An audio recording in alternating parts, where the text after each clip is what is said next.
Thank you.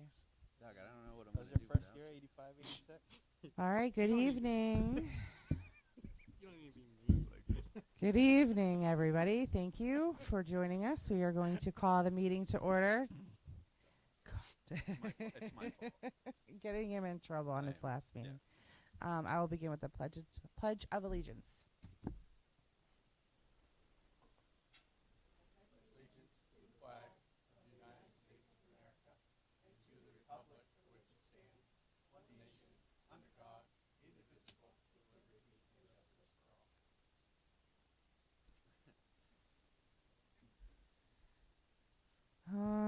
Any agenda adjustment, Marco?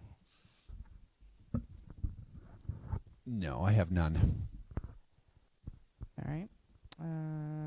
Consideration of the minutes. 2.1 to approve the minutes of the June 10, 2026 Board of Directors meeting. So moved. Second. Discussion. I will be doing a roll call vote this evening, and our board members online will just need to come on video for the vote if they're not already. Scott, Yes. Dennis, Matt, Yes. Diane, Yes. myself is a yes. Robbie, Yes. Doug, Yes. Teresa, and Christy. Yes. Thank you. Public comment. We invite anybody from the public to come up and speak. We will grab a mic and put it at the table if we need to.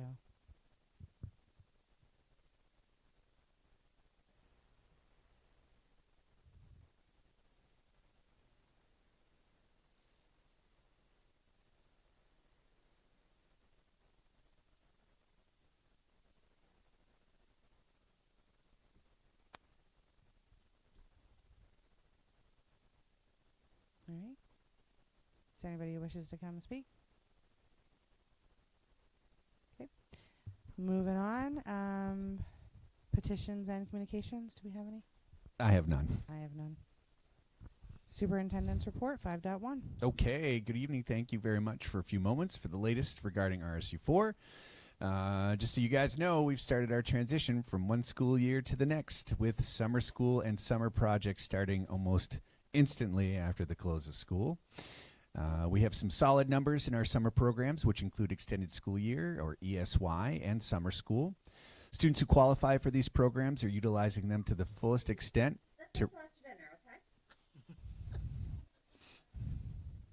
to recover credits, get additional support, and new learning opportunities. I look forward to hearing about the progress students will make during the summer.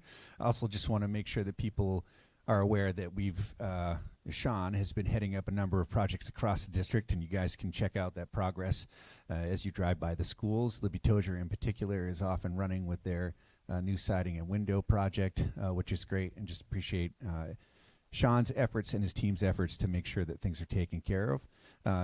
Along with, and I think Jan put this in her report, along with Libby Tozier staff members just preparing for that project. So thank you for that. Hiring committees have been busy across the district, filling open positions at a quick pace. We've seen an uptick in the number of applications for positions, which is a positive for the school district.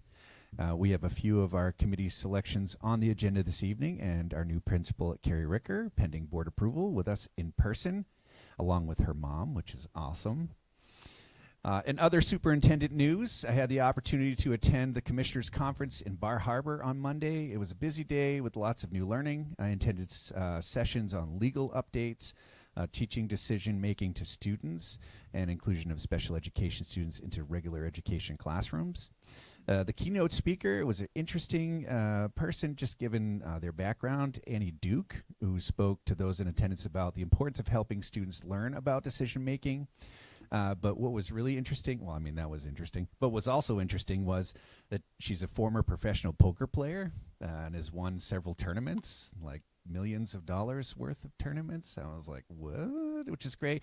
And, you know, she's no slouch because she also has a PhD in cognitive psychology and she's an author. So, like, all of that together was pretty mind-blowing. And finally, I just would like to thank all staff, including the school board, for their hard work during the school year. And I look forward to seeing everyone again in August, which is nice to be able to say that out loud. And that concludes my report. All right, thanks, Marco. Any You're welcome. comments or questions for Marco? Okay, 5.5, administrators report. Ooh, that's me. So just a couple. You saw the majority of them. Jenny did not put hers in the packet, but she did provide it after the fact. So I'll just read a couple of highlights from that. So just a couple of highlights for those listening at home. At Oak Hill Middle School, the school celebrated student achievement and community spirit through successful events like the production of The Wizard of Oz.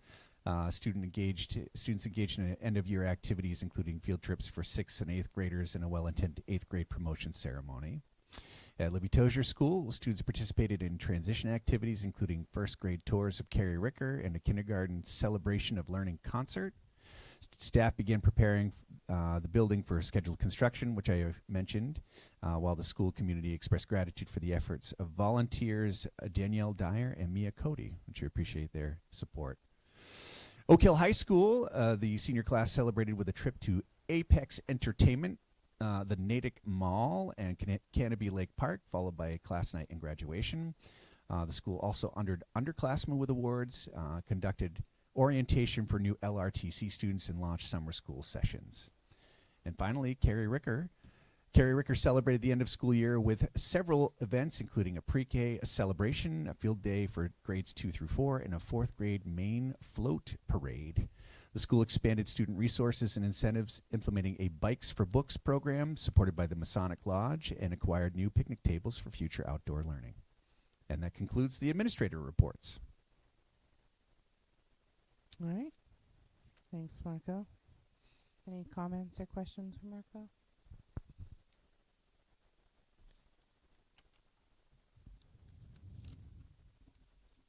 On to our old business, 6.1, to approve the second reading of policy JICJ, cell phones and other personal electronic devices in school.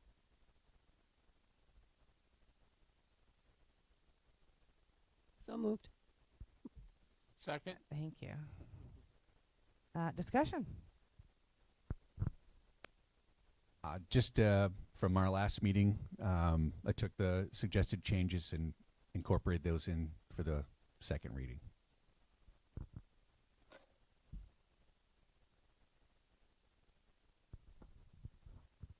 Just a quick question. Are we in discussion? Yeah. I have students asking me if they are able to leave their watches on. If their cell phone is off, the watch does not connect. So can they still wear their watch for time?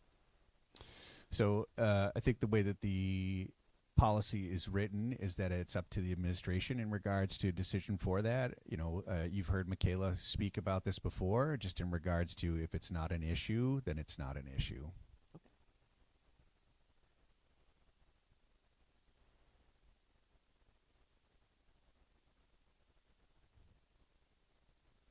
Any other discussion, comments, questions? Okay, hearing none, I'm going to call for the vote. Scott? No. Dennis? Matt? No. Diane? Yes. Myself is yes. Robbie? Yes. Doug? Yes. Teresa? Yes. And Christy? Yes. Motion passes.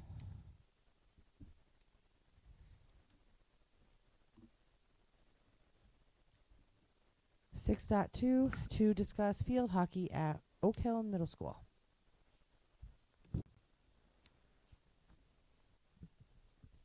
Sorry, I was just taking a couple notes from the last vote, that's all. So this was asked to be put on the agenda for discussion, and obviously that's why it's there, so happy to open it up for discussion. Go ahead, Doug. Yep. The black and white, 90%, 10%, can I, Sure. is it, if A, I- B, C, or, I can 1, read 2, it. 3? I can Yeah. read it for you, Okay, no yeah, problem, please. okay? And my apologies, just to, as Yeah, far no. as the color is concerned. So you can see the pie chart, the 90% is yes. I want field hockey to be a sport offered by Oak Hill Middle School. The 10% is I just want to play field hockey, and the reason for that is because nobody answered no. I want field hockey to be run by the rec department. Okay, so that's what's there. Is the blue is the 90%, and that is yes. I would like field hockey to be a sport offered by Oak Hill Middle School, and the 10% is I just want to play field hockey. So there's not like a preference as to who's offering the sport. Okay. Thank you. You're welcome. Oh, and I guess it doesn't really matter as far as would you be interested in playing field hockey? Do you want me to clarify that? I'm assuming that's yes. That based is on the correct. previous. Yes. Yeah. No, totally fine. Just I want to make should've sure. No, that's good. That's good. You're good. Go ahead, Diane, and then I have some positives for bringing field hockey to the middle school.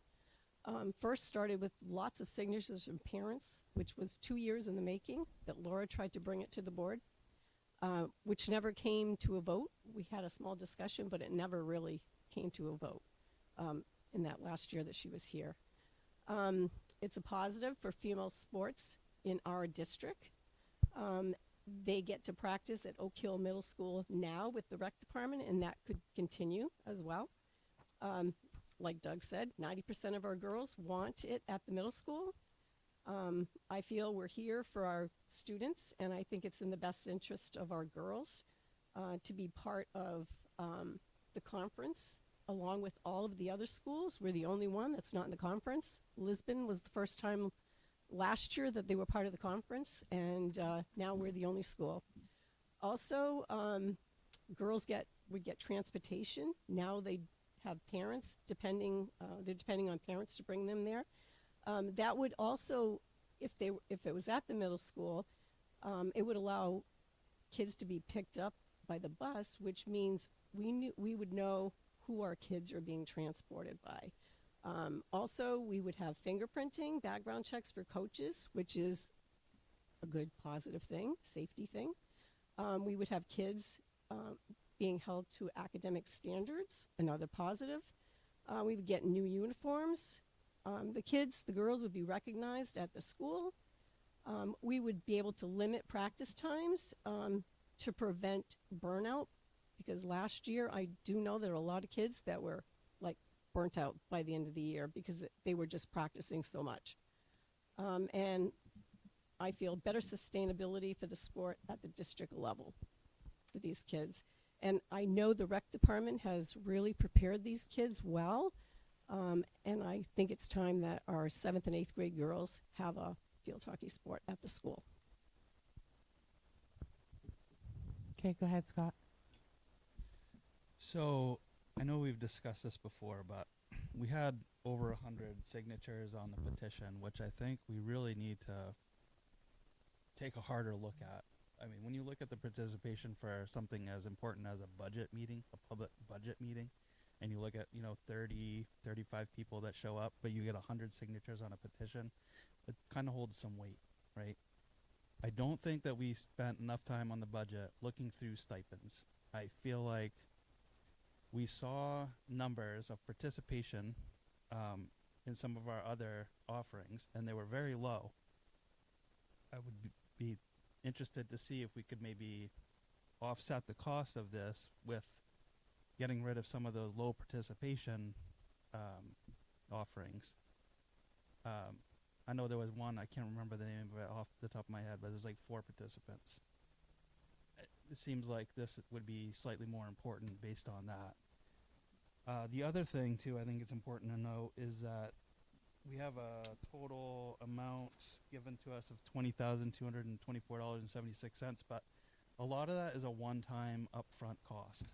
Really, when you look at the breakdown of the cost, a lot of it is just the stipend is going to be your biggest thing year after year. And, from time to time, you'll have some extra costs for replacement uniforms, replacement equipment, and that sort of thing. But I guess I have some questions, too, about some of these costs. For instance, additional mowing of the field. I know that with field hockey, the grass has to be kept shorter, which is one of the concerns, but they're currently playing at Kerry Ricker. Is that correct? So we're already mowing the grass there, right? So I guess we would mow the grass less at Carrie Ricker and then just more at the middle school. So it's probably just a wash as far as cost is concerned there. So why are we adding in $400 to the cost of this when actually it's probably going to end up being a wash? I believe you have supplies for lining here twice. On one page you have field paint, $69, total $552, but then on this other page you've got it for $200 for supplies. So I guess I'd want some clarification on that. Now that came up during these materials were gone over during the budget season Yep. meetings. Yeah, no, I remember, and I those feel. That particular question did come up. I don't recall the answer though, but But like we the other can go thing too is figure like that out. there's a lot of opportunity we have in our athletics for raising funds, which we don't do enough of. Not even close do we do what other districts do to offset these costs. Some of these sports could probably be completely fully funded. You know, for instance, like basketball. If you go to a basketball game in another high school, you got to pay to get in. Concessions. You go to some of these events and you'll see all the parents for the other school have all the, you know, the school swag, right? Because they bought it through the athletic department. Like, we need to do more of that to offset some of this cost. Just $20,000, I bet really, maybe that's one time, but some of this I just think is inflated. And where can we get some donations? I mean, I'd be happy to throw down a donation right now for a stat book, practice cones. Like, this stuff is like very small amounts of money. Medical kit, we don't have a medical kit we can share with a different sport. I just feel like maybe we can whittle down this $20,000 somewhere, somehow. That's just my thoughts. Okay, thanks, Scott. I want to add something to that too. I do know that for corner masks, I know a lot of the girls that are on that team also play for Main Sticks. They already have their equipment. They already have their corner masks. They bring them to the practices. They bring them to the games. So some of those don't belong to the rec. Well, that's the other thing. I don't understand the goalie gear bag, the corner mask. Like, don't these kids have their own equipment to play this sport? Like, I know my kid played lacrosse. My kid runs track. My kid plays soccer. Like, we have to buy cleats. We have to buy socks. We have to buy shin guards. We have to buy all this stuff. So I guess I'm missing something why this sport is different compared to the other sports. But, you know, even high school soccer, I had to buy a jersey at one point, a special jersey, special socks. I got to buy cleats. Like, these are things that aren't supplied by the school. So, and, you know, I think parents too are not going to have an issue stepping up and having to pay some money. I mean, maybe some can't afford it, but that's where we step in, where we have that discrepancy. But most parents, if their kids want to play a sport, they're going to pay for it. You know, $100 for a uniform, something like that. I mean, my kid has a club soccer uniform. It's $500 for a kit. So it is. I Okay. do know you have a lot of people that would volunteer to line fields as well. Wasn't there a donation for the goals as well? I recall from the rec department was going to give us their old goals or something like that. Scoreboard? No, it was the goals. Or was it the goals? And we already have the scoreboard, don't we? We're thinking about moving it. I thought it was discussed that it might have to be moved, depending on this is where games are played. And what about this porta toilet for $300? Isn't there already one there? There is. Yeah. So why? I guess why is it on here if it's already there for the other sports? Yeah, that was discussed too. I don't recall the answer.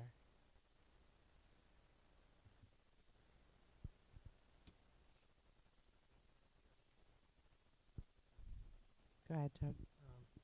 Just to advocate, I'm kind of against charging parents to go to games, just to say my 2 cents with that. Some of the other fundraising stuff I support, but I think as a parent, especially with 4 kids, if you add up all the money with all the sports, it would be really discouraging if I had to also pay to enter into the game. So I just want to speak up for the parents that there's a lot of ways parents are willing to help. And with the rec department, I know in Litchfield, there was a lot of like volunteer stuff, which Mrs. Eaton has done a very good job trying to encourage that, which the school could maybe take some ideas from with how she has a lot of like fundraiser events and stuff she's been doing. But I think it would be kind of discouraging for some of the parents knowing them from the rec departments and stuff with just on top of everything else. So I just want to kind of add that for that, as far as charging to go to games. I think that would discourage some kids and some families from being able to play. But May I respond? Go ahead, Scott. Well, so in my experience, first off, students don't pay, but so if you're a student of the district, you don't have to pay to get in. But they also do other things, like they have like a season pass, like you pay a one-time thing and you get in for all the games for the season. Some places do like they offset if you volunteer to run the concessions, then like that sort of thing. So, I mean, yeah, I hear what you're saying, Doug, but at the same time, like, you're relying on the taxpayers to pay for all this stuff, and whereas there's ways we can, and I'm not saying maybe that's not the case. Maybe we still allow games for free, but we could still have concessions. We could still do team swag, team stuff, whatever you call it. There's ways to rate. I just see it everywhere I go. We're a sports family, and so I see it a lot. And I just think from my perspective, we're really lacking on the fundraising side of this stuff. and I just want to add, we have a concession booth at Kerry Ricker that I've never seen open. And so we would need volunteers for that to kind of support what Scott's saying. There's a potential there because we already have a building, right? And it's functional. I don't think that thing's functional. If No, you've driven anymore. by it and taken a look at it lately, it's pretty Is it rough? it's pretty rugged. Yeah. Yeah, but I've seen just folding tables with Yeah. crock pots or boxes of chips and sodas and stuff like that. Like, it doesn't have to be fancy. You don't have to have an actual concession stand, but Yeah. I mean, I was so blown away. Last year we went to a basketball game. I think it was, I'm not going to remember the school, but they must have had 25 different crock pots at dinner, like different dishes that were all donated. And it was, by the time I got there, it was sold out of most everything. And think about that, right? Add to that is like Litchfield Rec for basketball. Mrs. Eaton has been doing that, putting fold-up tables and selling concessions and stuff. And I don't know how much that's bringing in, but any little bit helps, and it does. I definitely agree.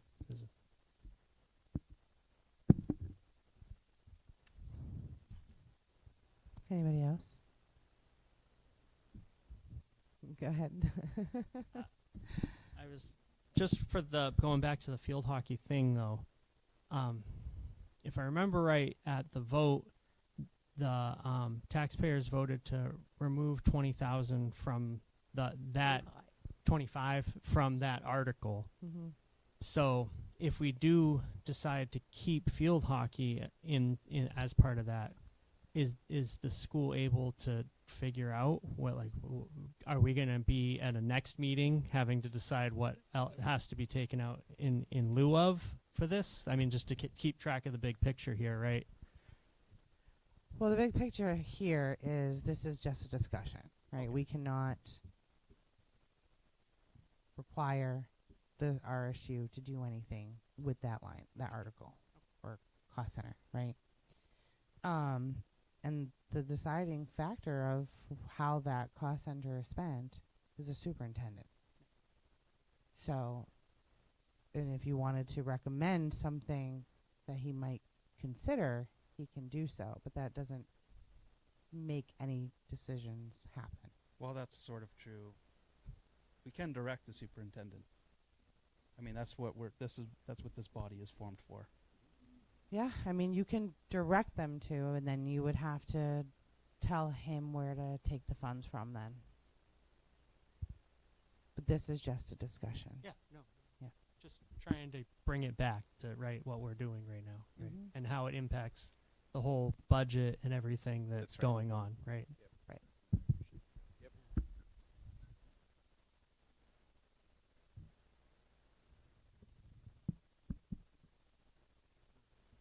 Anybody else? I guess to help with the discussion, what else is covered in this article, Marco? Just so we have an idea what else is being weighed against, so that everybody at home and us and you all know what the choice of field hockey is being compared, competing with. I don't know if that's the right choice Sure. of words, but Right. you know what I'm saying. I mean, essentially, and Sam can get into the details for you, but it's extra and co-curriculars. It's other instruction, right? So that's in summer school. Thank you. In summer school, so it's other instruction. That's what's there.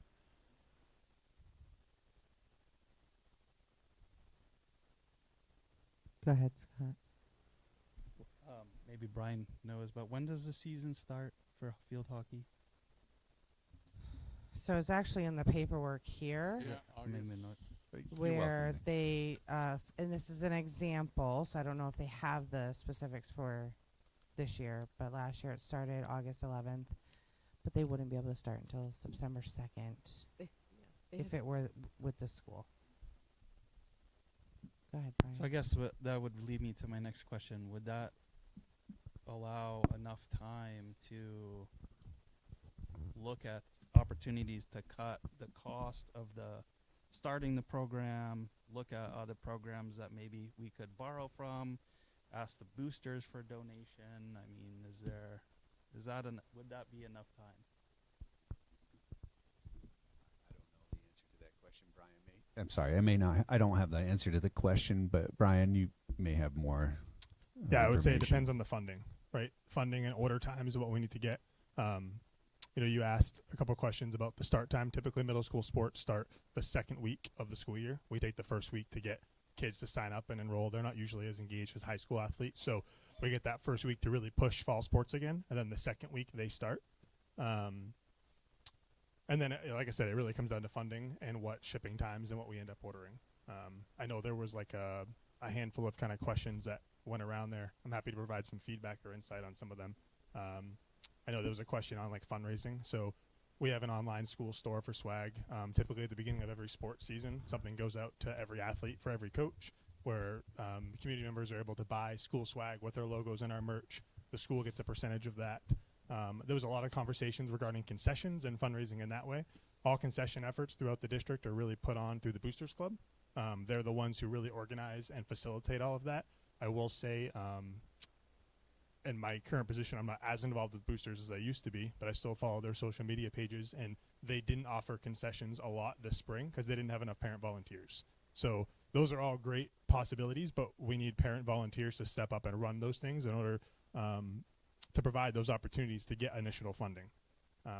There was this question regarding the extra $200 supplies for the mowing. My understanding is that was for a paint machine, because I don't believe we have a paint machine at Carey Ricker.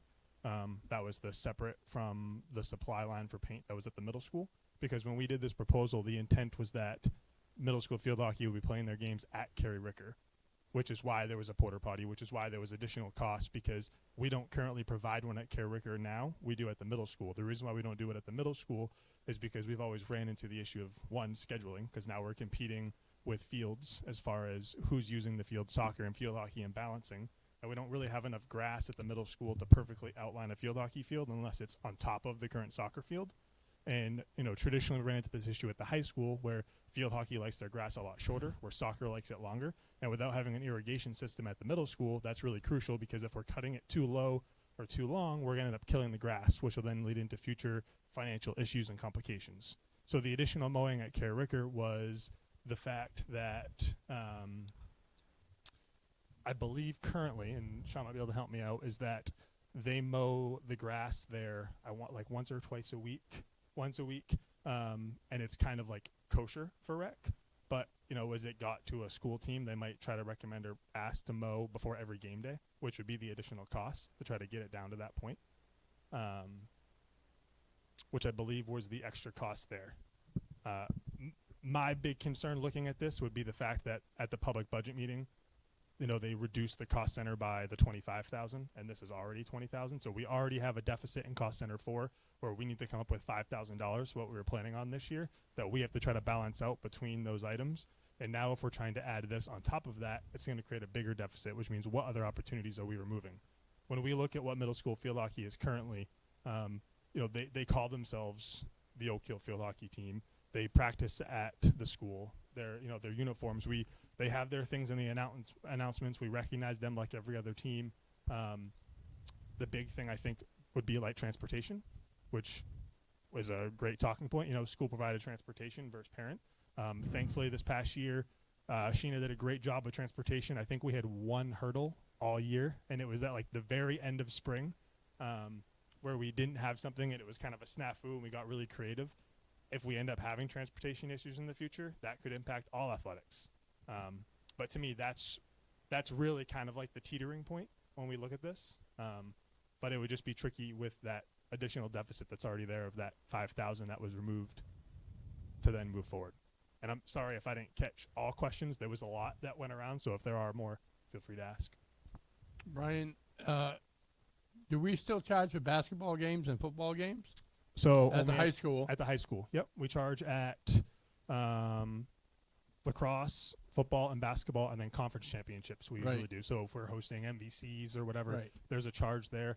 At the middle school level, I believe the only time any sport and any conference charges are at some of the championship Right, games if it's a championship host site. games, right. And that's because if a school is hosting a championship game, Right. their team might not necessarily be playing. Right. So they charge to cover that because they don't budget for it. So they do that. But other than that, traditionally they don't charge. And to my knowledge, it used to be $2 for students, $5 for adults, and senior citizens might have been $2 as well. I don't remember Yeah. if they were for year 2, but that's what it was. Thank you. Brian, question on the Sunday events point here. Transitioning to a school-sponsored model would eliminate participation in Sunday tournaments or play days. Can you explain? Talk about what that means. Yeah, so in our conversations initially with Rec, it was found that the current field hockey athletes that would make up that team also play in Sunday tournaments throughout the year. Mhm. And so if they become a true school team, they would have to become a separate entity to still do that, just because we don't sponsor Sunday activities as school-sponsored events. So if they were to make it a school team, they would still also have to have their own umbrella of like a rec team in order to do that, because that would be a change of pace, because we wouldn't sponsor Sunday events. So right. So I think the goal originally with this was not to take rec away from, to take field hockey away from rec, but it was to add rec to the middle school. And the next bullet point talks about 5th grade students would not be eligible to participate in. It says the program, but the middle school program, but they would still be able to play in the rec program. Correct. Yeah, I think that would depend on what the rec decides to do if that transition were to occur. Ultimately, the rec can host or offer whatever they want to for any age. We don't have any oversight over to that. Right. So adding this to the middle school would not automatically eliminate rec field hockey. Assuming that they had enough athletes to have 2 teams, or Mhm. the girls were able to do 2 things at once and do that. You'd essentially be asking the same group of girls to play on a school team and a middle school team, which some do. 7th and 8th grade. Yeah, 7th and not 8th 5th grade. and 6th grade. Yeah. Right. But I do, believe that the the Sunday rec was, play days were 5-6, grades 5-6. Sure, I'm not So it aware of would- that. So it would not, This was just the conversations that when we initially met with the rec, those are some of the talking points that arise when we met, and that was kind of where those determinations came from. So again, if they did or didn't offer, we don't have any oversight into that. But to your point, it would be 6th to 8th grade would be eligible to play. Yeah. And because we don't allow 5th grade to participate in anything but cross country, and that's technically like a conference piece. I think it was also brought up too when we discussed this back during the budget discussion that even if they played for the middle school, they would also, if rec continued with field hockey, be able to play for both if they so chose. Okay. Yeah, there's no regulation at the middle school level as far as playing on multiple teams. When they get to the high school, there's limiting factors that determine whether they can't play for multiple.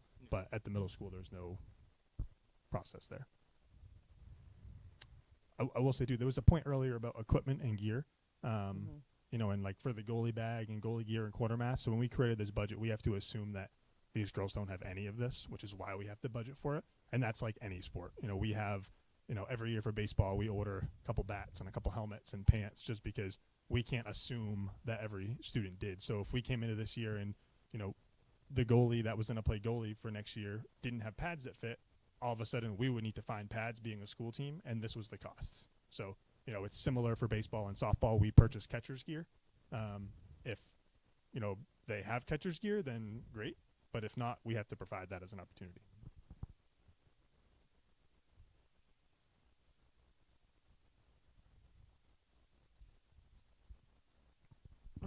Sam? Thanks, Diane. I can't really. If I can just clarify a little bit about the numbers, 25,000 was cut on the floor from Cost Center 4. What we had put into the budget in Cost Center 4 was more like 18,000 if you look at your summary sheet. So that actually left a deficit of 7,000, but we have already taken care of that deficit. So we leveraged some unspent funds in athletics this fiscal year to pay for more of the high school project for the football field that's being repaired. So remember, we discussed that at finance and facilities.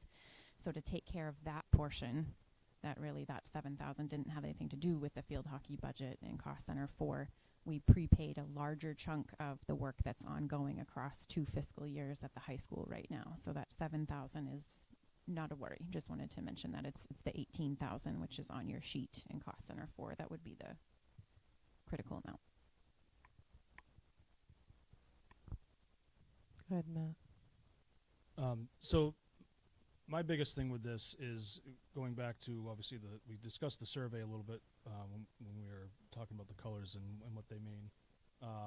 But the petition was also brought up, and in the past, this board has had some claims of not listening to requests from the public or taxpayers or parents, and I mean, this, to me, the numbers on the survey and the petition, it shows a pretty strong interest and support in this,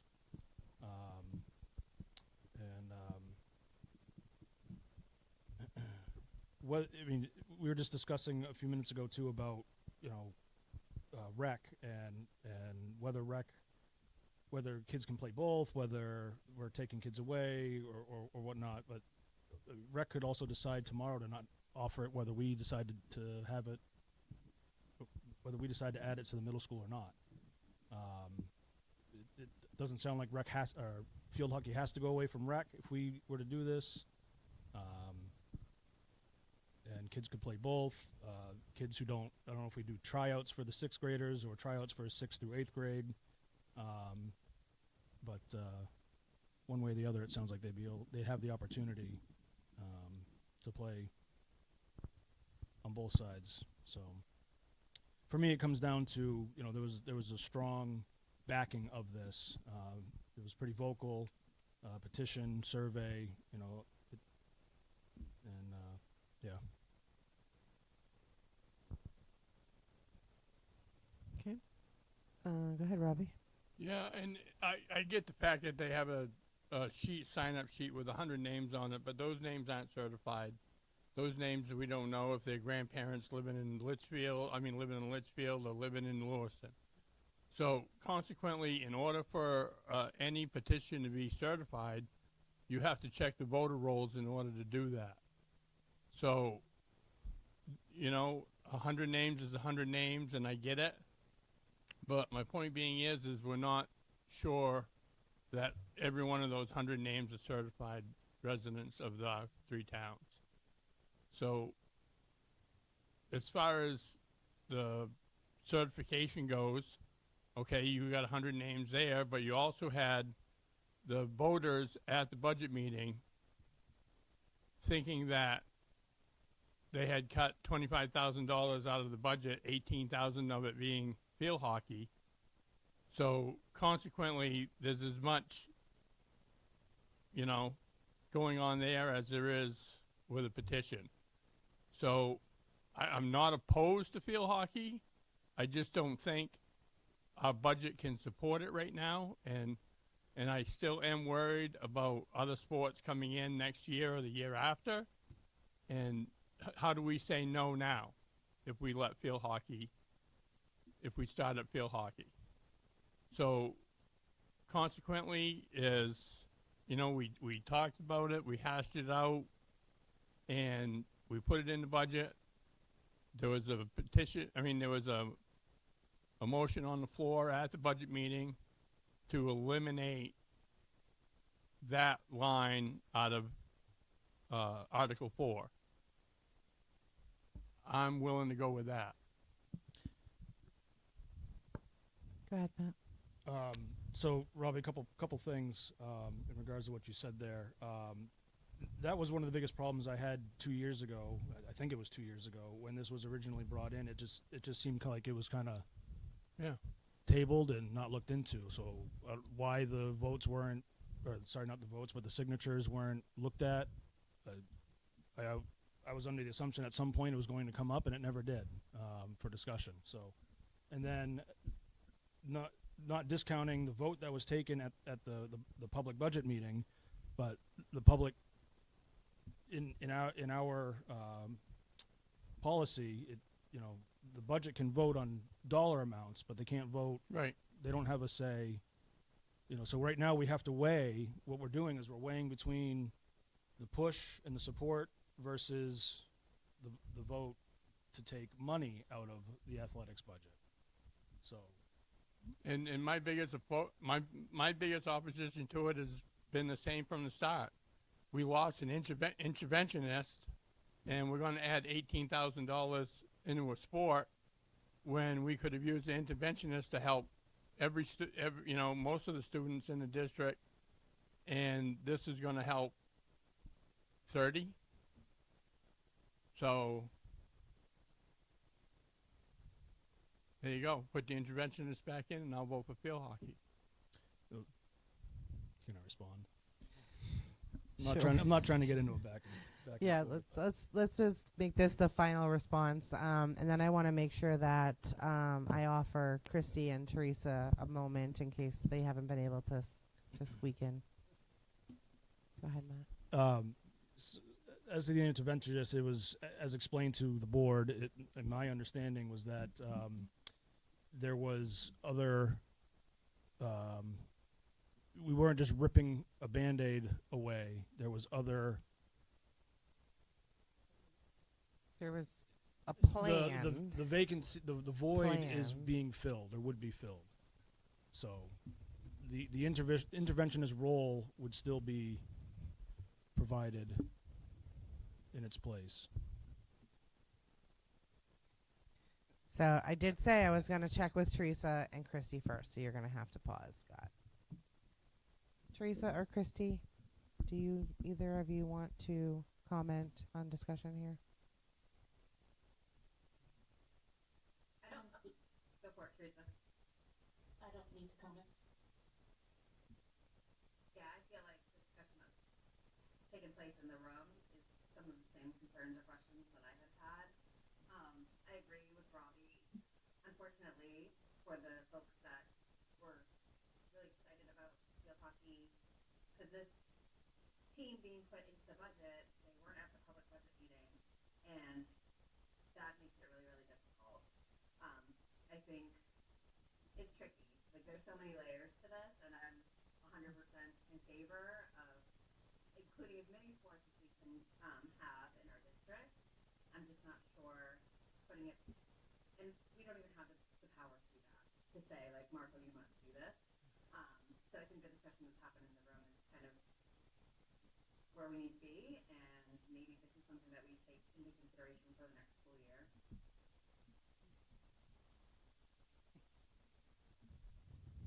Okay, thanks, Christy. Go ahead, Scott. And I'm going to ask that we start limiting our comments to topics or items that have not already been brought up.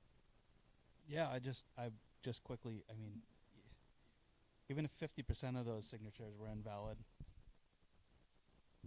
that's still 50 versus we had, I think, 35 at the budget meeting, which I'd be shocked if it was even 50% of those signatures are invalid. And even if they are, this isn't a legitimate petition to get like a candidate on a ballot or something like that, And we do receive a sizable amount of state funds, and and federal funds. So, I mean, in my opinion, almost those people have a say in what goes on as well, you know, but, so I don't know. I just, like Diane just said, we've been mulling this over for 3 years, so. And I would also disagree with Christy on her comment about direction of the superintendent.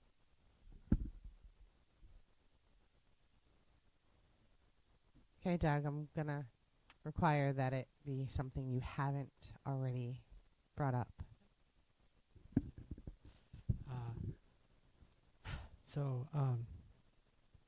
The high school has field hockey, correct?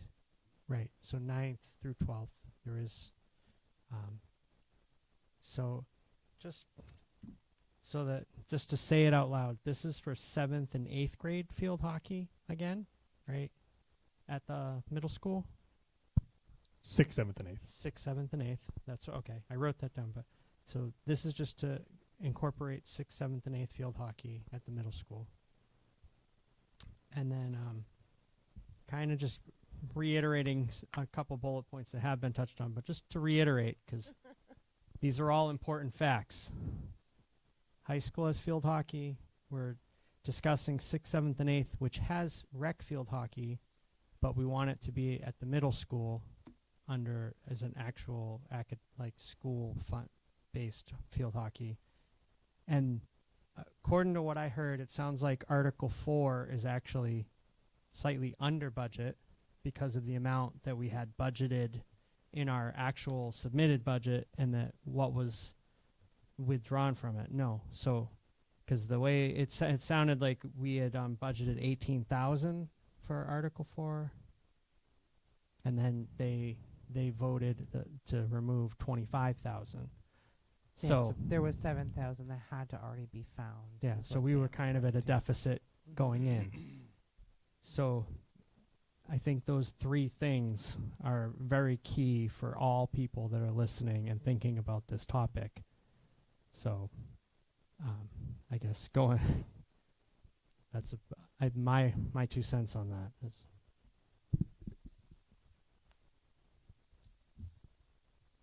I'll Okay. make just a final comment.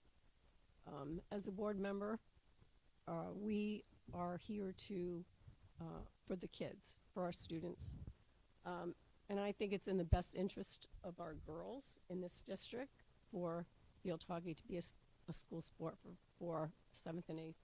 And anybody passionate about field hockey would want their girls, would want this to be growth and progress for our district. We're the only school that's not.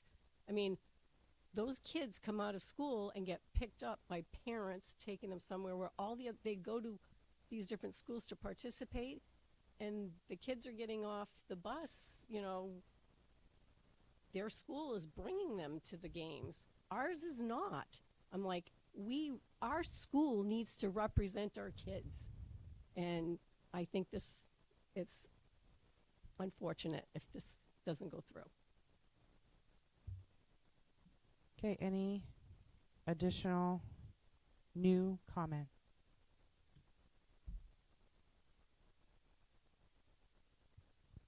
All right, discussion is now closed.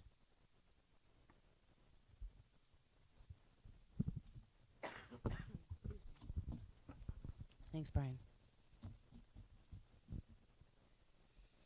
New business 7.1 to approve Addie Hart as a first grade teacher at Libby Tozier School. So moved.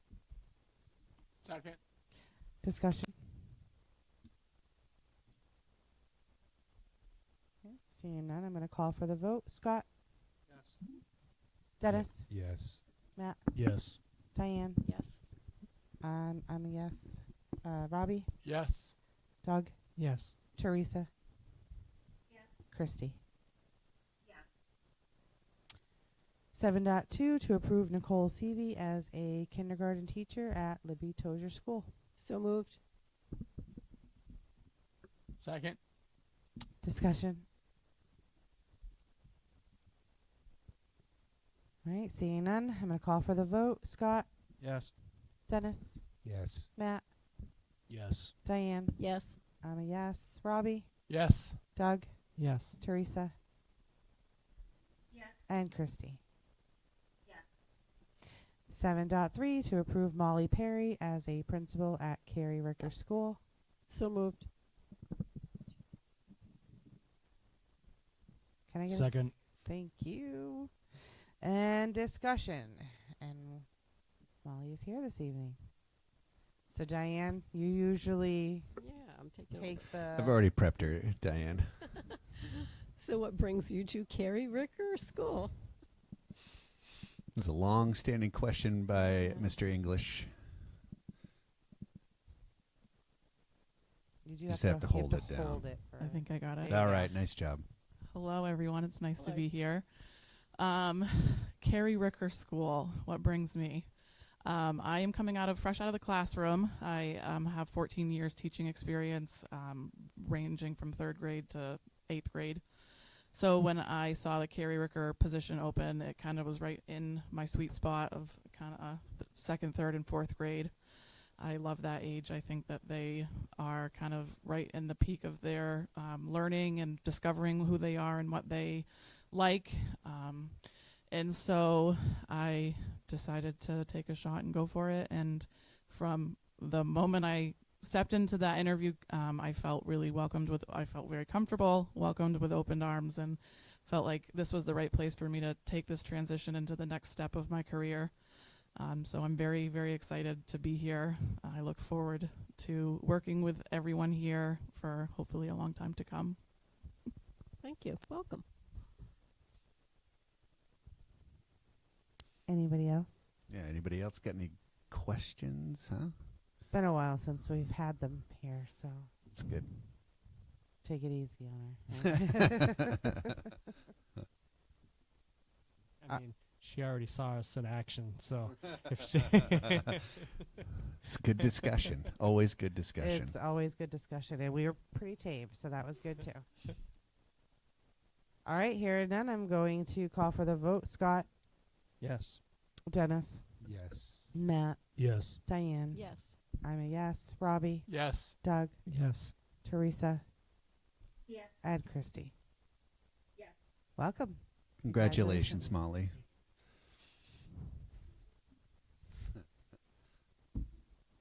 Seven point 4 to approve Emily LaBelle. Yes, Yeah, you got it. as job. a literacy coach at Carrie Ricker and Limby Tozier Schools. So moved. Second. Discussion. I'm never prepped on these names, guys. So like I have to guess on the fly. You're also here. not from Maine, so that doesn't Yeah. help, right? Yeah. What? No, it wasn't a slight. Constantly. That's wasn't a Scott's, slight. You're that's just not from- Scott's line. Is it really? Did I steal your lines? She's from away. From away. I'm an implant. Any discussion about Emily? All right, here and now I'm going to call for the vote. Scott, Yes. Dennis, Yes. Matt, Yes. Diane. Yes. I'm a yes. Robbie, Yes. Doug, yes. Teresa, Yes. Christy. All right. Congratulations, everybody. It's good stuff. Awesome. All right, so 7.5 administrator data presentation. All right. So this is our yearly check-in in regards to our data. Shelley, who normally leads the way, is not able to be with us this evening, so I'm going to try to fill her shoes, and we'll go from there. We'll have the principals join us at the front table here, and there's a short presentation that we'll give to you guys. And additionally, you do have some information there that Shelley recalled from last year when we did this, just to give you kind of the 3-year average of things, which I will talk about in just a little bit.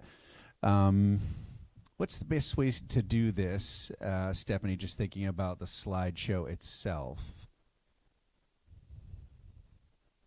That's a good question. Do you want me to share it with you? Do you have a copy of it? Mm-hmm.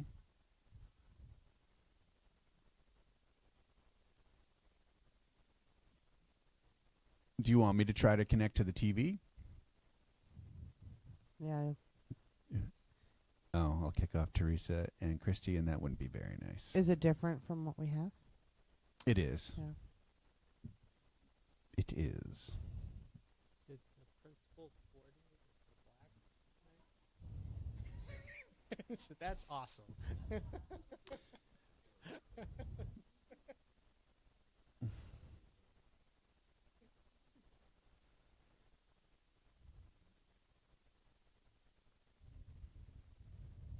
I know. That's what caught my That eye. you could, I'm you know like, what you all could of them do are is you wearing black. right. You could have Molly come up too and join you. She can do Carrie Ricker's data. Just you could read the slide, Molly. Just read the slide. You're gonna be Welcome to okay. our shoe Yeah, form. right. Exactly. Is there any? Can I help in any way? You just want me to be quiet? Yeah.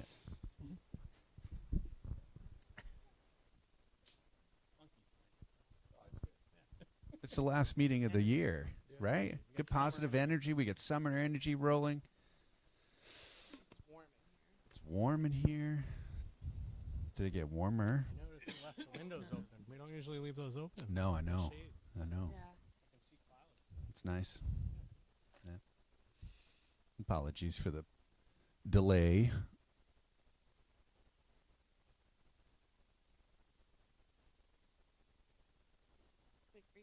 Do you guys want to? We can go on to other business if you. Although we did motion, didn't we? Yeah. Nope. It's not a motion. That's just presentation. It's just presentation. So I mean, if We could you jump want, to we the could next jump thing. You guys don't have to leave. Just sit right there. You're good. I mean, Oh, all right. Okay. You're all right, Stephanie, and I apologize. I probably should have said something before the moment, before the presentation. So, or maybe I thought Shelley would take care of that. She's not listening, so I'll just throw her under the bus. It's fine. All right, here we go. Do you want to go on to 7.6, yeah. So and we'll due come to back? technical difficulties, Yeah, or challenges that we're trying to sort through, we will just continue on through the agenda items and then return back. So 7.6 to approve the warrant for assessment of tax and assessment schedule and notice of installments for each member municipality prepared by the treasurer for the fiscal year July 1, 2026 to June 30, 2027 be approved and be issued in form presented in this meeting, and that the treasurer be authorized and directed to deliver to each member municipality its warrant for assessment of tax and its assessment schedule and notice of installments. So moved. Second. Discussion. All right, so just this is just an annual thing when we pass a budget. It's just the formal notification of assessments to each of the towns and the payment schedule. That's all that this is. And I've got the paperwork to sign. So, Sam, may I ask, what do we do about Christy and Teresa?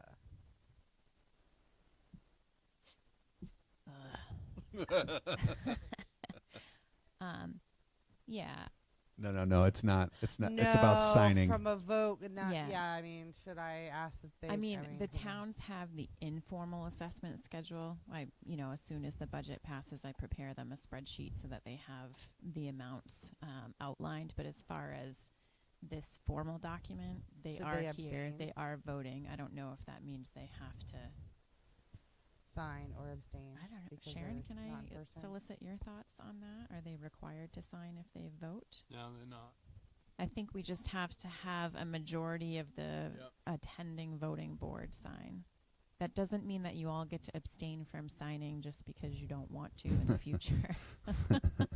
Well, there's a I number feel like of that was documents, directed at right? Scott. Whoa. Absolutely not. I had no one specific in mind. Hey, Right. he takes a shot at me. So that Well, it was that me. I said that. Yeah, but he started it weeks ago. Oh, okay. This summer energy. Yeah. That's good. Yeah, it's warm in here. Okay. Okay, I didn't want them to have to sign if they voted, but I don't. Okay. That's nice. Okay, so they can vote. Thank you. I didn't want to hold up anything with the paperwork or any further discussion on that item. Calling for the vote. Scott? You're first tonight. Begrudgingly, yes. Dennis? Yes. Matt? Yes. Diane? Yes. I am a yes. Robbie? Yes. Doug? Yes. Teresa? Yes. Christy? Yes. Thanks, guys. 7.7 to approve that the resolution entitled Resolution to Authorize Lease Purchase of iPad Hardware in the principal amount of $265,046.50 be adopted in the form presented in this meeting. So moved. Second. Discussion? This is just the lease agreement. This is the payment for the lease agreement, and it's just the documentation of that. And so it's right here. I just need your permission to sign it. All right. Hearing no discussion, I'm going to call for the vote. Scott? No. Dennis? Yes. Matt? Yes. Diane? Yes. I'm a yes. Robbie? Yes. Doug? Yes. Teresa? Yes. Christy? Yep. Okay. How are we doing with our technical? Are we, are we take good? a look. Take a Good look behind you. Oh. Good to go. Thanks, Let's do it. Stephanie. All right. Back to 7.5 for our administrator data presentation. Thanks so much. I appreciate it. Once again, we have our wonderful and talented administrators here to talk about their goals for the year and the data that has come with it. So as I said before, I'm here to fill in for Shelley. And so I've got a few slides to read prior to jumping into the numbers. So we'll go from there. Stephanie, are you controlling? Am I controlling? Who's controlling this thing? Okay, you are. Do you mind moving to the next slide, please? Thank you so much. So just one thing that Shelley wanted you to remember is just some things to consider regarding the reviewing of data. So just a whole group summary data can provide can only provide a general sense of how students are doing. Group size matters. In a group of 100 students, one student equals 1%, so 5% change equates to 5 students. What is presented here is one data point. The most accurate picture of student achievement comes from looking at multiple points of data. The most meaningful data is individual student data, which we review. The data we use regularly to check on individual student progress, make informed decisions about instruction, and get a more complete picture of a student's successes and challenges. Student achievement is a complex thing, and there are many variables that impact the data. Looking at data often raises as many questions as it answers. And one of the things that Shelley wanted to ensure was if there are questions in regards to the data that, like, maybe I don't have or the administrators have, she's happy to take note of those and, get the information to anybody that may have them, okay? Next slide, please, Stephanie. Thanks so much. So I'm doing the overview of the data here. So, we look at two different data points within, or maybe two different types of data points within the tests itself. This is the NWEA that we give. And you can see that there's two sets of information here. So there's our growth goal and our proficiency goals, right? So every student has a growth goal that's basically specific to themselves and the work that they need to do from the beginning of the year to the end of the year. And so you can see the numbers here. And just, quickly, just some things to keep in mind. We know that Lillibee Tozier changed to kindergarten in 1 in 25-26, and you can see obviously their data across there. The percentage of students meeting their growth goal in the spring compared to 2026 compared to the percentage of students meeting their growth goal in the spring of 2025. And so this is just reading in particular. And then as far as proficiency is concerned, that's achievement. You can see the percentages there for our kids at Lillibee Tozier, and again, from 1 year to the year prior. Same thing with Carrie Ricker School. Again, this, that it changed to 2 through 4, and also our pre-K program. and our percentage of students meeting their growth goal in the spring for 26 and 25, or as compared to 25, and then the same as far as proficiency is concerned. Middle school, same deal as far as the percentage of students meeting their growth goal to this year from last year, and same with proficiency. And then the high school, again, the same. So you can see obviously how those numbers fall into the categories below, and again, the overview of the schools themselves. Of course you can. Pre-K, they don't take the NWEA, correct? That is correct. Okay. Yeah, no, it was Scores are not. that. No, that wouldn't be fair to those guys. No, no, and I say that it's just more of the note of the changes of the students. That's all. Yeah, I appreciate the clarifying question, Diane. Thank you. Moving on to the next side, math data for NWEA. Oh, there it is. Thanks, Stephanie. So again, it's the same format, percentage of students meeting their growth goal from this year to last, and then proficiency this year to last. And so you can see the numbers for Libby Tozier, Carrie Ricker, the middle school, and the high school. Attendance data. Oh, sorry. Sorry. No, you're good. I thought there was a question there. So attendance data, you can see the comparisons, 25, 26, average daily attendance across the board for our schools in comparison to the year prior, along with our chronic absentee percentage. Something that Shelley and I discussed about this was just thinking about chronic absenteeism, that it's 10% or more of the days in a school year, and that doesn't, it doesn't matter if it's all at once or if it's through the entirety of the school year. Once you hit that 10 days, 10%, excuse me, you qualify as chronic absenteeism. So you can again see the numbers there in comparison. And then we'll move on to the principal stuff. And so Jan is kind enough, and I do appreciate this, Jan, to take on Jenny's school tonight. We won't put Molly under that kind of pressure on her first day or night with us. So Jan, I'll turn it over to you. Sure. Is this on? Yes? All right. And you can see our scores really do mirror each other. We work really closely together. We share a lot of resources and things. So you can see we're really proud to share that Libby Tozier and Carrie Ricker both met or exceeded all of our growth and proficiency goals that we set for this year in both reading and math. We've been steadily implementing our PBIS, so those scores didn't quite hit where we wanted them to, but we are making progress, and we're still committed to our PBIS goals. Attendance was not a formal goal at Libby Tozier and Carrie Ricker this year. We did both hit 94%, which was really, really good attendance rates. We are looking at adding in a goal for our chronic absenteeism, though. It is concerning that there are that many students missing that many days of school. So that's a goal for both of our schools next year.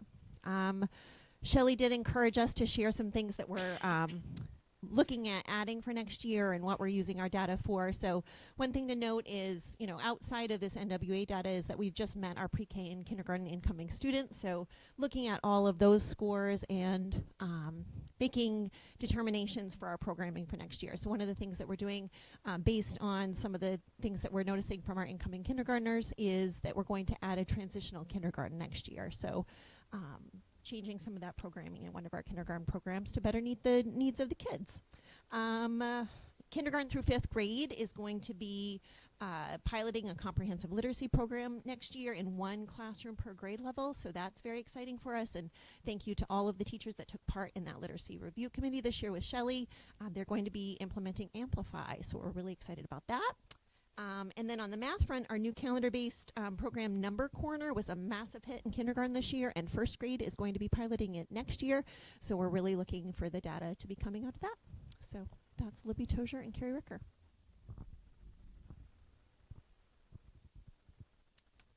Good evening, everyone. And I am reporting out for Oak Hill Middle School, and I am happy to also say we met all of our academic proficiency and growth goals for the year, which was really nice. I will attribute a lot of that to our win time interventions. I did talk to the CIA committee about that this year and what we do in our win time interventions, and that stands for What I Need. And those are both reading and math focus, along with many enrichment opportunities for students. We completed 4 full rounds this year, which was incredibly encouraging, and we're hoping to get a full 5 for next year, which will be great of starting that second week of school. We also have had content teams collaborating across grades 5 through 8. We've also done grades 5 through 12 with science, but we've been looking at identifying gaps and aligning instruction to prioritize specific standards. For our attendance, we did not hit our attendance goal. However, I would like to highlight that we did reduce the percentage of chronic absenteeism from the previous year. We also started celebrating positive attendance within our school assemblies. We had 3 students with perfect attendance this year, which was a great highlight for the end of the year. And hopefully some more students will be trying to get that award for next year. We're going to continue working closely with families to remove barriers and improve student attendance, and also working as a district to help those families that may have issues with attendance across multiple schools. Lastly, for behavior, we did not meet the behavior reduction goal, but we continued to strengthen our support systems for students with reoccurring referrals. That's where a lot of our ODRs came from, is from the reoccurring referrals. And we are implementing additional interventions and educational supports to address those specific behavior needs. We also transitioned to a new behavior management platform from Swiss. We went to Power School this year, so there was a couple different learning curves during Q1 for our data collection, but by Q2 we were smooth sailing. So we're going to continue to analyze data and implement proactive strategies to reduce referrals and increase positive student behavior. Can I just ask, Michaela, just with your attendance goal, did you say you didn't meet the attendance goal, or that you did meet the attendance goal? I thought you had. Yeah, That's a typo. Mine was 95%. Is our attendance Oh, goal with the goal, ADA I compliance. see. Yes. All right. Thank you very much. I appreciate the I'm clarification. sorry about that. No, you don't need to apologize. I was the one that was reading it. I'm like, yeah. I appreciate that, Michaela. Thanks. I just did want to clarify that, like, interesting. Yeah, I have 90 in the board packet. Yeah. That's probably what it was. Yeah. No. You're good. It's good for. You're good. Thank you. Cool. Go ahead, Robbie. Michaela, the attendance piece was there. Did you look at if there was a lot of sickness, or it's just, students over the whole year missing a lot of time? Or is it chronic with just certain students? Yeah, we have some students that don't want to come to school, and then we do have some parents that are not making them come to school. And so we're running into issues. We're working with our deputy resource officer. We're also working and getting supports for the family. There's many local supports that you can help for, like in-home supports for families that may be struggling with a student.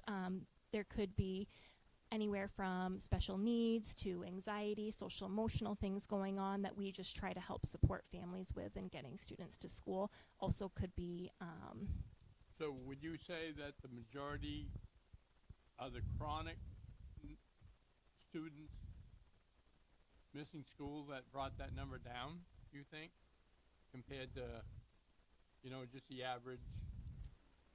I'd say 13% of that is definitely the same students of not wanting to come to school, and that we've had constant communication and work with those families. Yeah. It's across multiple schools, and that's why we're trying to work together with the other schools and supporting families across the district. Right. Yeah. Thank you. Thanks, Michaela. Good evening. So for the high school, I do think one of those numbers is off as well as far as the actual for the math proficiency compared to the previous big slide. But I guess I would just say really appreciate the great work by staff and students as far as the goals we set in the summer for the proficiency. We did exceed both. I know it doesn't look like that for math right now, and far exceeded it for reading. So I think really good work for our students. And to speak to the other part of it, I think at the high school level, it can be quite challenging for students to look at these exams in the same way. They are much more focused on their grades, their credits, AP exams, jobs, programming for next year, what their classes are going to be, graduation. So that continues to be a challenge. I mean, I think we're always working to emphasize, just the general aspect of no matter what we do, how do we put our best foot forward? And when we do things, we try our best, right? But it is challenging. I think just noting the goals. So I think that's something for us to talk about as a leadership team, and just a reminder that when a kid meets a growth goal, they might meet a growth goal but not be proficient, or they might be proficient and not meet a growth goal, right? So those goals are set from their previous scores. So something definitely to look at for us, but it is a challenge every year at every high school I've been at. Students get different things on their minds and things they're focused on that count to them. Attendance for us, we're right in the range of the last number of years, anywhere between 87 and 90%. I guess I'll kind of, it's still a point of emphasis. I mean, it's one of the major impacts on school is when students aren't there with us, like it's hard to work with them. And I think kind of talk about what Michaela did a little bit. I would say that there's a number of particular situations that sort of disproportionately affect the number. When those situations come up, especially when we get to the high school level, we're talking about like, are we going to graduate, right? Like, are we going to get our credits? Are we going to have the ability to take those next steps? And so, we're doing things, working with our SRO, making home visits, setting up meetings with families, obviously filing truancy paperwork, but also in some cases, even making DHS reports about, where we need to get the kids. We just need to get them to the school. And there, there's a lot of things that impact that. Students that choose to make other living arrangements but don't register with another school. And so that is an absence every day for us, right? So there are some, that I would agree with Michaela, there are a smaller number of students that impact significantly, but still a goal to be right around that 90%. I think that will continue to be our goal. And I guess for discipline, as far as state reportable offenses, I would say we met our goal. We were lower than our goal, but I think we're always looking to how do we continue to limit those things which tend to be more serious offenses within the school, and limit those more and more year by year. So just so people don't confuse those with minor offenses of things that like go on a school day. Those are reportable because they are significant. Great, thank you. Just again, like, I won't read these just because I read them to you already, but just Shelley really wanted to emphasize, if there are questions that you have, to let us know, especially, like I said, if we can't answer those, she's happy to get back to you with any answers that you have. And it may not be right off, right? Like, there's a lot of information that's here. And so, like, if you find yourself thinking about it, at another time, feel free to reach out. It's not a problem. We'll get you the answers that you need. I know there are multiple data points that we can check on students to see how they're doing in school. I have a concern with testing our young kids, especially K1. There are a lot of studies out there that say it's developmentally inappropriate to test these kids, and there's so many data points that teachers do in the classroom that is there any way we could get this data from our students without having them take an NWEA? I say yes. Having been in the classroom, I think we're wasting student time by making them take these tests in the lower grades, especially K1. Well, actually, Diane, that is a mission of mine. Shelley and I are in talks. So there are alternative tests within NWA that we can access if we don't have our kindergartners take the actual MAP test. So there's, say, letter ID and number ID. So we're starting to explore what other options we have within NWEA to get some standardized test scores to also help our teachers. They're doing letter ID, they're doing number ID anyways, so maybe we can use this standardized test to do that. So we are in talks for that. Yes. Yeah, thanks for the answer on that one, Jan. I didn't have it.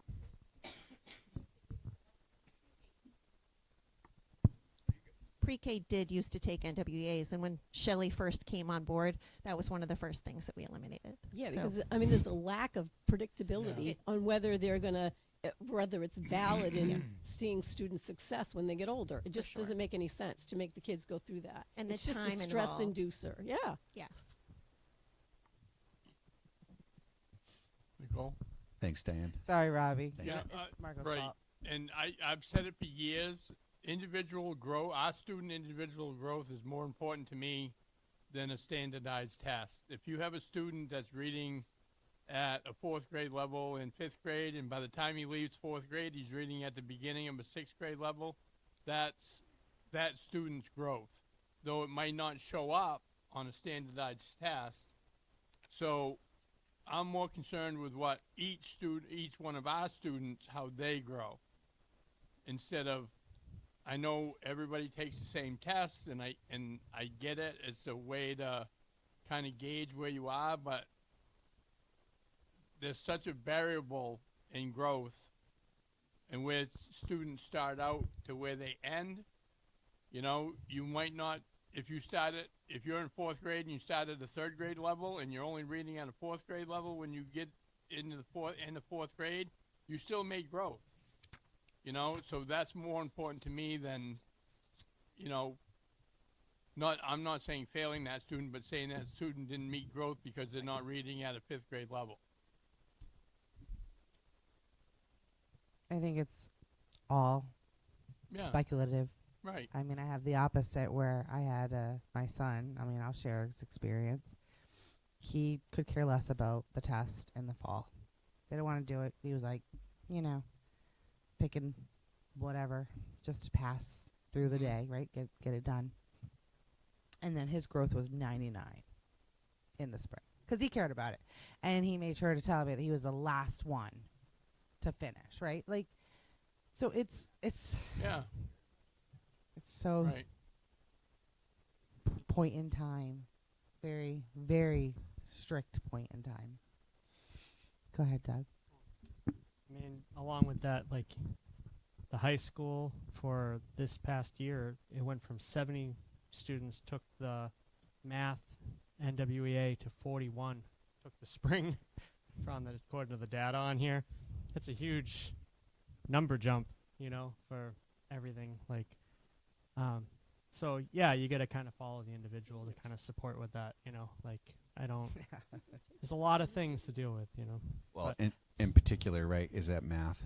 I can't. yeah, it's on the Is it- first The page. math one. Is I it see math? from 70 to So 41. not all- I'm You sorry. want me to? I can speak to Yeah. that. Go right ahead. I mean, Diane said it a little bit, right? So you have some seniors, and I think who really have other things that are going on, specific situations. And remember, for a number of students, there's only a 3-year math requirement, so they may not actually be even taking a math class that year. So, and we're chasing students down, but they've really got other things on their mind, right? Like, so I think, and Shelley and us, I've talked about that too, and Mel about like the appropriateness of seniors in the same way we're talking about the young kids for different reasons, and sort of looking at like where that data should come from, and is that still really what we need to be doing with them? I just wanted to say that that's the only level that has that discrepancy where the rest of the years are pretty similar. So I would almost exclude that piece of data just for that reason. I mean, Yeah, kind of skews it just at face value.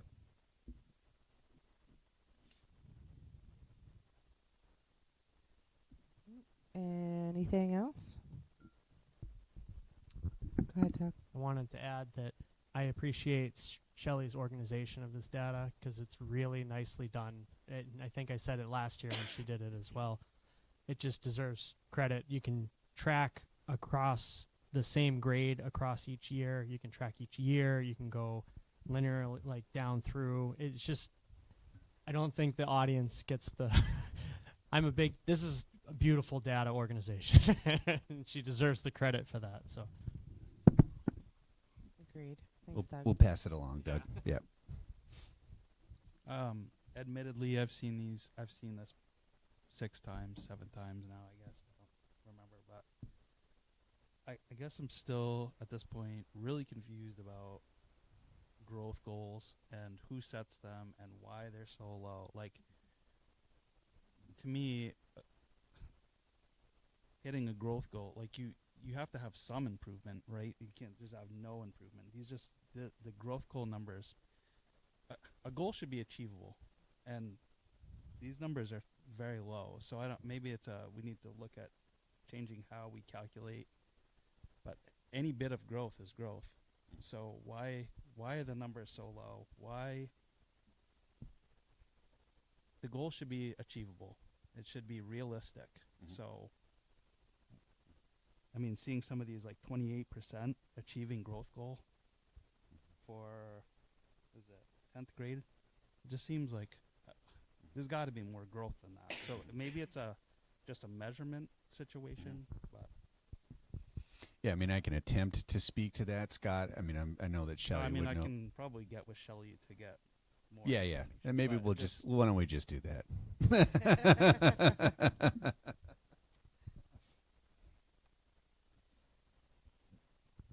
I'll pass it along, though, Scott. That I can do. I can pass it along. That, you can connect with her. Yeah, I mean, just looking at this, I mean, I'm looking at, 10th graders, growth goal was 28%. You're telling me only 28% grew? No, that can't be. Ooh, go for it. You have to hold it. Sorry about that. So the growth goal, you can override and set your own goals for students, but also if you have a student not trying on one test and then trying on another one, then it will skew what the growth goal is. So I would say that's a contributor as well. So if they're not trying in the fall and then all of a sudden they are trying in the spring, then the growth goal that your child's going to get, Nicole, is going to be way different rather than a student trying every single time. And then you also have students testing way above grade level that you're going to see in the blue, that still have very high growth goals set for them that are very hard to achieve when they're already well above grade level. So of the 110 students that took the test, how many would you say tried in the spring or did not try in the spring versus in the fall? And I'm not saying any of that. I'm just saying it's a variable. Yeah, I don't know. Go ahead, Doug. Another way to say that is the growth goal is determined by the test itself. Yes, that's we correct. don't control that. But proficiency is a good thing to look at because that is on where they should be at grade level. Appreciate that, Michaela. Thanks for the clarification. So the NWEA actually sets that. And then you have students that opt out.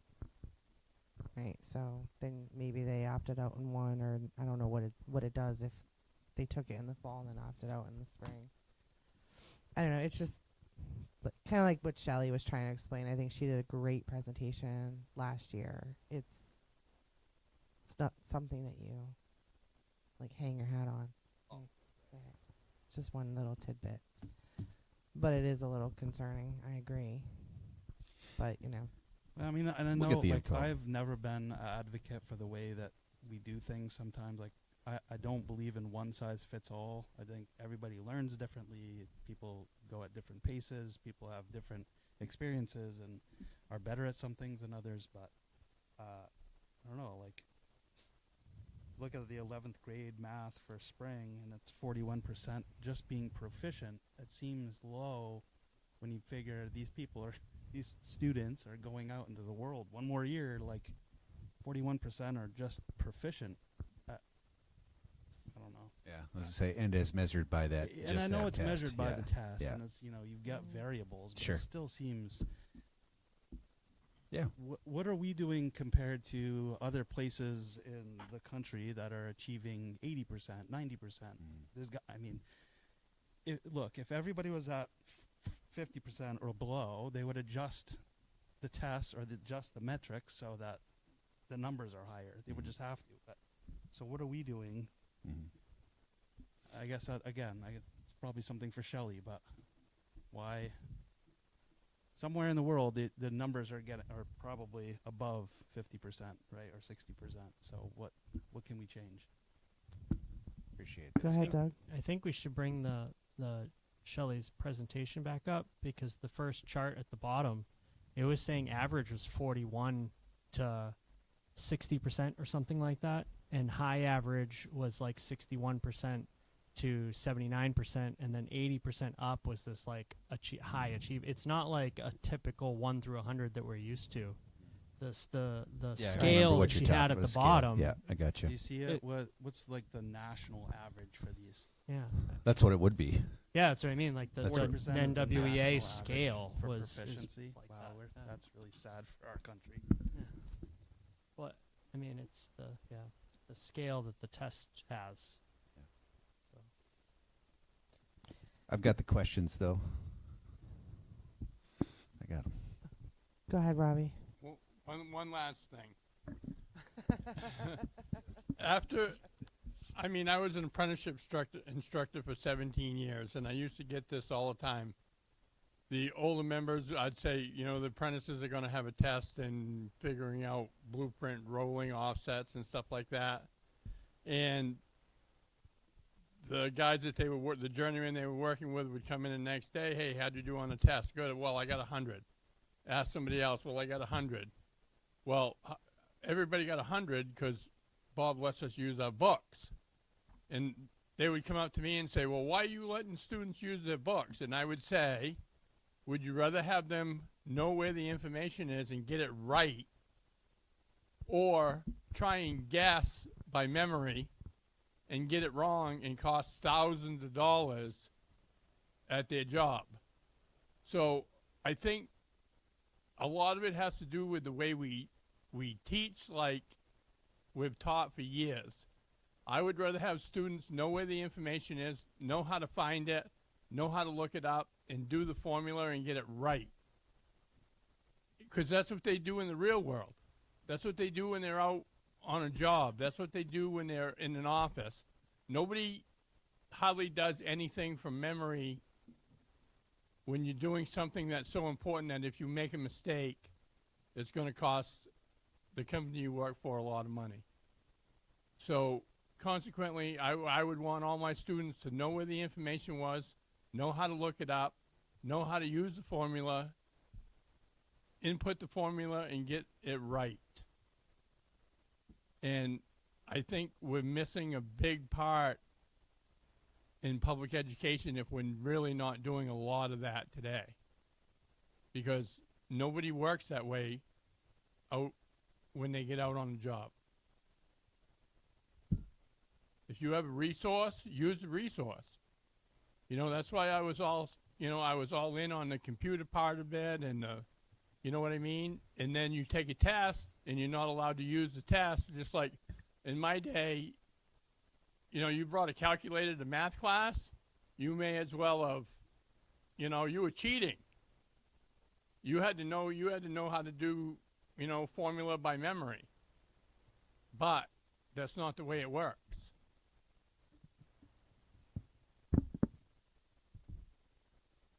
Can I ask for something from Shelley? Yep, go ahead, Teresa. I've asked this before. I would like to know how our NUIA scores are compared to similar schools as us. I don't know if that would be Lisbon, Monmouth, districts or school units, because I found in the district I work for, if we brought to the kids, this is where we are compared to our rival school. They're beating us by 10%, just like in athletics. What can we do to beat, say, Lisbon? And it brought kids to wanting to try on the test more, because those numbers were going to be compared to other schools. And then there was pride when we made big gains or we beat the schools. And the principals would go into the classrooms and present this information, where we are, where we want to be, how we're doing. That's just a thought.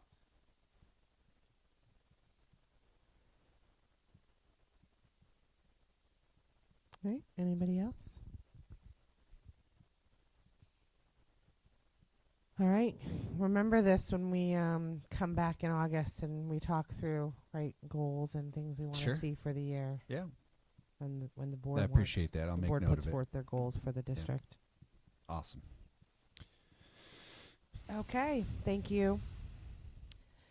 Number 9, board member comments. We don't have any committees. No Okay, committee just reports this confirming. evening. Nope. There's no date there, but I mess that up sometimes too. So, board member comments, and I'm going to require that you not bring up comments that were already part of a discussion time.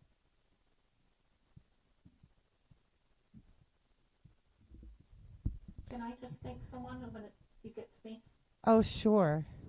We could do you first. Go ahead, and then Scott, and then Doug. Go ahead, Teresa. You came in front. You chimed in first. Love to thank the administrators and all their hard work they've done this year. You have a tough job, and I appreciate you. I know parents appreciate you, and I look forward to having you back next year, and welcome our new member, and thank you for all that you do. Thanks, Teresa. Go ahead, Scott. I would just like my fellow board members to. Can you go into the mic more? Maybe it's Maybe it is. Can you hear me now? Yes, thank you. I would just urge my fellow board members to go on the RSC4 website and review our policy BDD, Board of Directors Superintendent Relationship Policy. Thank you. Thanks, Scott. And Doug, you were next. Kind of covered a lot of it last meeting, but this is my official last meeting. And I do want to say thank you again to everybody that does everything in this school, because everybody works really hard and tries very hard, and they all deserve. It's not enough time to name all the people that contribute to what gets done and how it gets done. You know, it's very important work, obviously, and just want to say that. Thank you. Thanks, Doug. Anybody else? All right. I'll say again, thanks, Doug, for all of your participation and input. Thank you for being a voice of reason sometimes, and just having your different perspective was great. Thank you to everybody tonight for your participation, showing up. Thank you, Christy and Teresa, for being online so that you could zoom in for our last meeting for this school year. And I look forward to continuing this next year. Moving on. 10.1, to enter into executive session pursuant to 1 MRSA 405 6D, labor negotiations. So moved. Second. Discussion?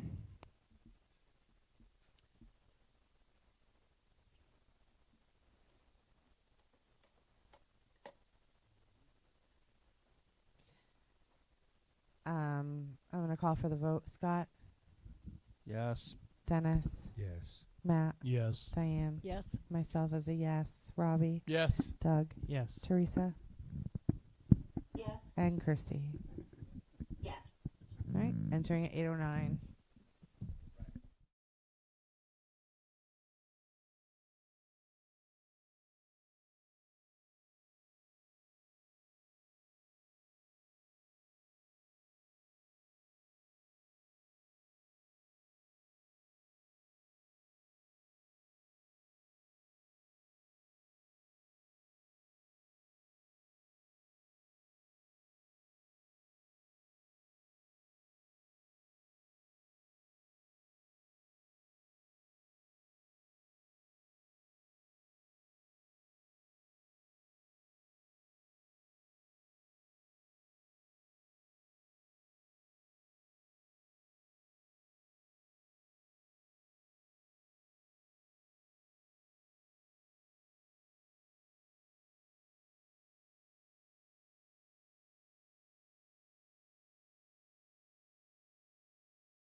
make sure they're back on.